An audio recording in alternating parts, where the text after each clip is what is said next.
Welcome to 2 Minute Doctrine. Our goal in this series is to articulate a Christian doctrine in 2 minutes or less. Last season we began to discuss the attributes of God. In this video we're going to ask, how is God unchangeable? When we say that God is unchangeable, we mean that He is immutable. Well, you can't turn the volume down on God. He roars like a lion, and He's immutable. Creation changes and perishes. The psalmist writes, "They will perish, but you will remain.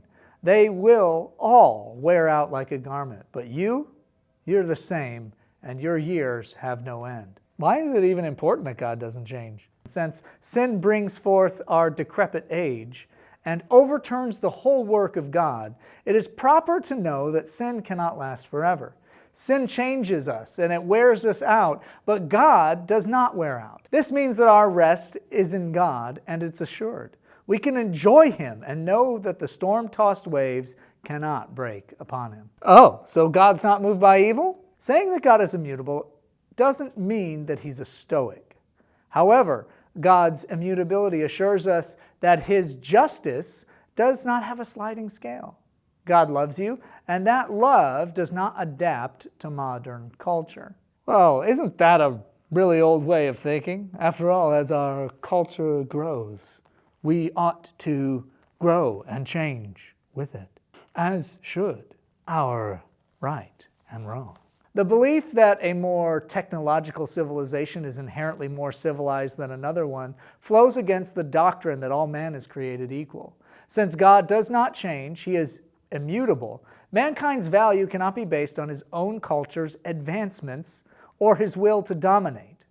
God's royal law, love your neighbor as yourself, does not recognize any individual or nation as superior to another. Okay, but how can God be both just and immutable? Doesn't He need to be able to judge individual circumstances? Well, God does judge individual circumstances and individuals on what they have done. But His grace, mercy, and justice do not change based on those circumstances.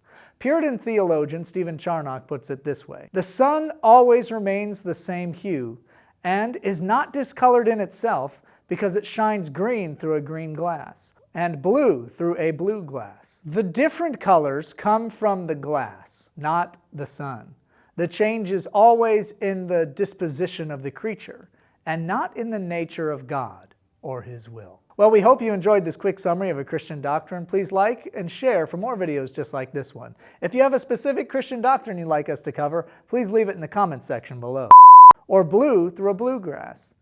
Grass.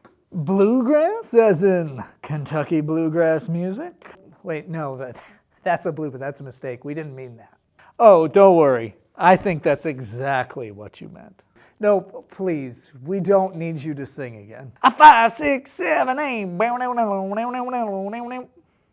I don't actually know any bluegrass songs. You find a way to misinterpret even mistakes. I am now immutable. You can't turn me down. Mute doesn't mean bring the volume down.